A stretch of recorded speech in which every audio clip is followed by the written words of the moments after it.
নমস্কার, কেমন আছেন সবাই? আবারও জীবনের ওঠা পড়ার নতুন দিনের নতুন একটা ব্লগ ভিডিও নিয়ে চলে এলাম আপনাদের সামনে।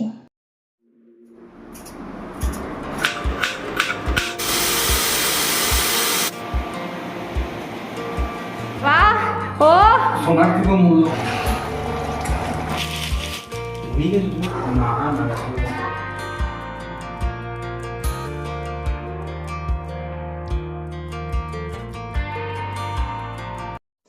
কিছু কথা আজ আমি আপনাদের সাথে শেয়ার করব, বা বলতে পারেন কিছু অভ্যাস যা আপনাদেরকে অনেকটা এগিয়ে নিয়ে যেতে সাহায্য করবে, বা বলতে পারেন আপনারা অনেকটা উন্নতি করতে পারবেন। তাই বলবো অবশ্যই ভিডিওটা শেষ পর্যন্ত সঙ্গে থাকবেন। প্রথমেই যেটা বলবো সেটা হচ্ছে, আপনাকে এগিয়ে যেতে গেলে সবার আগে যেটা আপনার দরকার সেটা হলো জেদ। হ্যাঁ, ঠিক শুনেছেন, জেদ। কিছু পেতে গেলে আপনাকে নিষ্ঠুর হতেই হবে, রোজ রোজ কষ্ট করতে হবে, একই কাজ বারবার করতে হবে, রোজ রোজ করতে হবে, কারণ জয়ী আপনাকে হতেই হবে। Good morning. এই যে এখন তো যেহেতু একটা কড়াইয়ে করেই করছি, ওর জন্য কিন্তু ওদিকে আমার চাউমিনটাও রেডি হয়ে গেছে, আর এমনি করে বাটিতে বাটিতে তুলে রেখেছি। আর ওদিকে আমি ভাতটা বসিয়ে দিয়েছি, কারণ এদিকে ওদিকে খাওয়া দিতে দিতে ওদেরকে তারপরে আমার খাওয়া হবে, ততক্ষণে কিন্তু আমার চাউমিনের মানে খেতে খেতে এই ভাতটা রেডি হয়ে যাবে। তারপরে একটুখানি ডালও বসিয়ে দেবো, খেতে খেতে এদিক ওদিক করতে করতে এগুলো রেডি হয়ে যাবে, তাহলে আমাকে রান্নাঘরে দাঁড়াতেও হবে না, আর এদিকে কাজগুলোও হয়ে যাবে আর কি। এই যে এখানে খানিক এরকম করে তুলে রেখেছি। চলুন খেতে দিয়ে দিই। এই চলে আসবি রে, খেতে বসে যাও বাবারা। আরে আমি তো আমার পরিচয়টাই দিইনি। চলুন, গুড মর্নিং, সবাই কেমন আছো? আমি শুক্লা আবারও চলে এসেছি নতুন একটা ব্লগ নিয়ে, সবাইকে সঙ্গে নিয়ে। আজকে দিনটা কিন্তু অনেকক্ষণ থেকে শুরু করে দিয়েছি। চলুন সঙ্গে থাকুন, দেখতে থাকুন, আশা করছি ভালো লাগবে। আর গ্যাস নিয়ে এত প্রবলেমে পড়েছি, এখনো পর্যন্ত সিলিন্ডার দিয়ে গেল না। এই ইন্ডাকশনেই রান্না হচ্ছে, ওর জন্য এদিকেও করছি তাড়াতাড়ি করে, আবার ওদিকেও। আবার মাঝে মাঝেই বলছে চাউমিন খাবো, ম্যাগি খাবো, স্কুল খুলে গেলে তো এসব দেওয়াই হবে না, ওর জন্য ভাবলাম চলো একটু করে দিই। আমরা অনেকেই আছি যারা ভাবি ঘরের কাজ, সংসারের দায়িত্ব সবকিছু পালন করে আমরা কিছু করব, আমাদের করতেই হবে কিছু। তাদের জন্য কিছু ছোট ছোট বিজনেস আইডিয়া। কিছুক্ষণ পরে এলাম, আসলেই বাইরে হাওয়া দিচ্ছিল, ঝড় দিচ্ছিল, ওই জন্য তাড়াতাড়ি করে নিচ্ছি। ভরসা নেই, যদি পাওয়ার চলে যায় তাহলে রান্নাও হয়ে গেল। আপনি যদি কিছু করতে চান, আপনাকে পজিটিভ চিন্তা ভাবনা করতে হবে, তাহলে দেখবেন সবকিছুই সম্ভব হচ্ছে। জল হয়ে গেছে, দেখি কি বলছে। আসছি। কি হয়েছে নাকি? যখনই দেখো ওমা, যখনই দেখো এই সবগুলো বের করলাম এখান থেকে, কি না এগুলোকে ভেতরে ঢুকো, তখনই পুরো যাই, যখনই এগুলো বের করলাম পুরো ভেতর থেকে জল চলে এলো। ও কালকে বৃষ্টি হয়েছে না, ছেড়ে দে, ঘাটিস না। এই এগুলো নিচে পড়ে যাবে, রেখে দে। ঠিক আছে চলে এসো। হ্যাঁ বাবা, ওই কালকে বৃষ্টি হয়েছে না, ওর জন্য কি অবস্থা দেখুন বৃষ্টিতে। হ্যাঁ ঠিক আছে, ওই রাত্রেবেলায় বৃষ্টি হয় না, ওর জন্য এরকম অবস্থা। ঠিক আছে চলে এসো। কড়াই ধুয়ে একবারে বসিয়ে দিয়েছি। এরপরে হচ্ছে একটুখানি শাক ভেজে নেবো আর ডিমটা করে নেবো। ডিমটা সেদ্ধ হয়ে গেছে, এই দেখুন, এই যে ডিমটা। প্রথমেই 1 নম্বরে যে বিজনেসটার কথা বলবো সেটা হচ্ছে হোমমেড ফুড বিজনেস। আপনারা যদি রান্না বান্না করতে পছন্দ করেন, বিভিন্ন রকম আলাদা আলাদা রান্না করতে উৎসাহিত হন, তাহলে কিন্তু অবশ্যই আপনারা টিফিন বিজনেস বা হোমমেড বিভিন্ন রকম বিজনেস কিন্তু চালু করতে পারেন। টিফিন সার্ভিস চালু করলে কিন্তু আপনাদের ঘরেই সেই রান্না বান্নাটা করে আপনারা কিন্তু এটা মানে বাড়িতে বাড়িতে পৌঁছে দেওয়ার ব্যবস্থা করতে পারেন। আবার আপনি কিন্তু অনলাইনেও হোমমেড ফুড এই বিজনেসটা কিন্তু করতে পারেন। এগুলোতে সেই রকমভাবে খরচা বেশি হয় না, আস্তে আস্তে করে, অবশ্যই প্রথমে ছোট থেকেই শুরু হয় সব বিজনেসই, আস্তে আস্তে করে কিন্তু বড় হয়।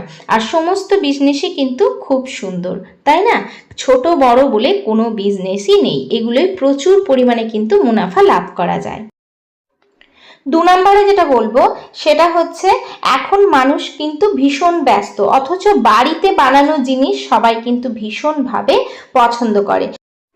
পরোটা, রুটি, লুচি, কচুরি এই সমস্ত জিনিস যদি আপনি বানাতে ভালোবাসেন বা ভালো পারেন, তাহলে সেগুলোকেও ফ্রোজেন করে আপনি কিন্তু যে সমস্ত দোকানে এই সমস্ত জিনিসগুলো বিক্রি হয়, প্রায় প্রত্যেকটা দোকানেই কিন্তু ফ্রোজেন জিনিস মলগুলোতেও কিন্তু বিক্রি হয়, আপনি যোগাযোগ করে ওনাদের সাথে তারপরে কিন্তু এই বিজনেসটা চালু করতে পারেন।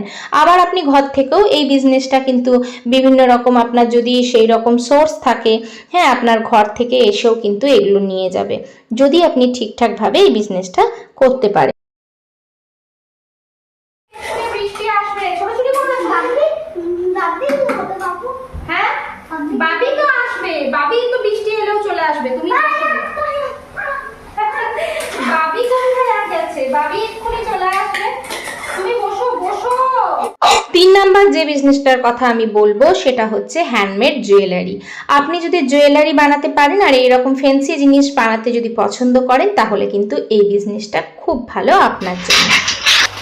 এই যে একটুখানি কর্নফ্লোর দিলাম, আর হচ্ছে কর্নফ্লোরটাকে না ঠিক করে রাখা হয়নি তো অল্প একটু ছিল, তো কর্নফ্লোর দিলাম আর হচ্ছে বেসন দিলাম, দিয়ে না ডিমগুলোকে কোট করে তারপরে ভাজবো। এই যে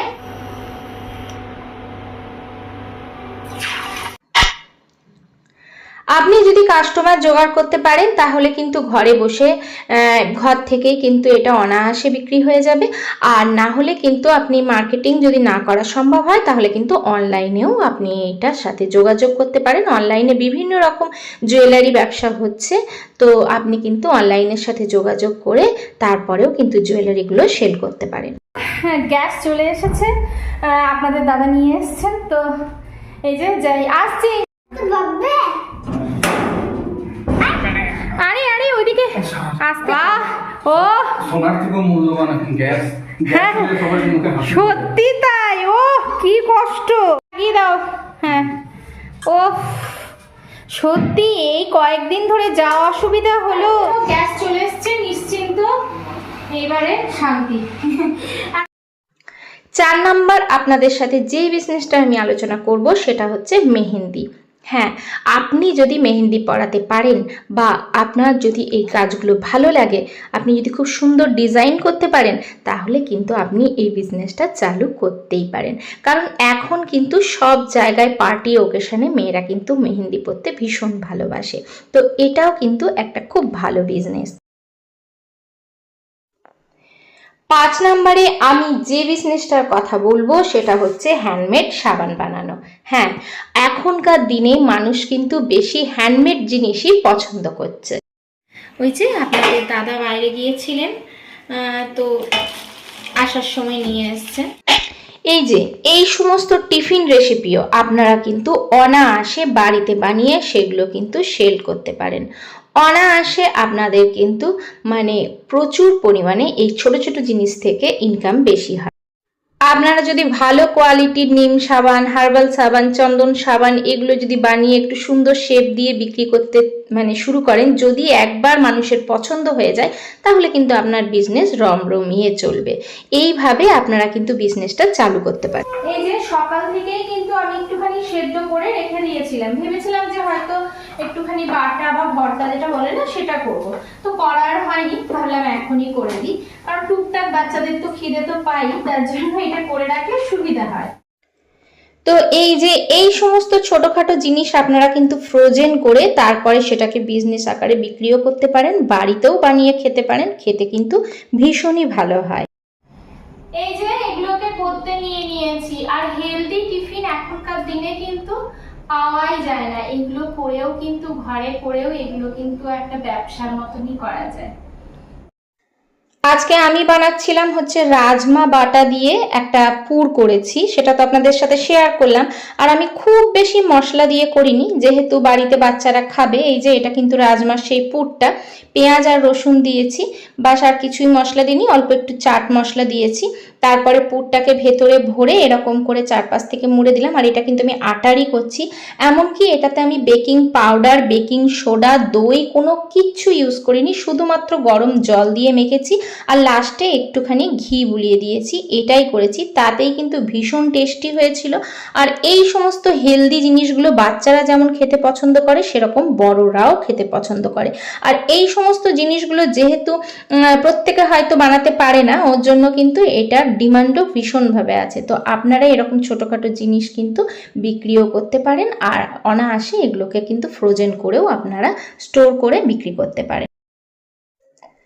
তো দেখুন আমি কিন্তু দু রকম করেই বানাচ্ছি, এটাতে কিন্তু আমি বিন্দু মাত্র তেল দিলাম না, দেখতেই পাচ্ছেন কত ফুলকো ফুলকো হয়েছে জিনিসটা। এই দেখুন একদম একদম ঘরের যে আটা সেই আটা দিয়েই তৈরি হয়েছে, কোনো রকম ময়দা এখানে দিইনি, অন্য কিচ্ছু দিইনি, এক্সট্রা কোনো মশলা দিইনি, শুধুমাত্র বাড়ির একটুখানি রাজমা সেটাকে সেদ্ধ করে একটুখানি পেঁয়াজ রসুন দিয়ে সেটাকে পেস্ট করেছি আর তারপরে পেঁয়াজ রসুন দিয়ে ভেজে দিয়েছি, আর কিচ্ছু করিনি। আর ওপর থেকে দেখুন নিচে জল দিয়ে দিয়েছি, এইভাবে কিন্তু তাওয়াটা মানে আর কি তাওয়ার সাথে লেগে আছে।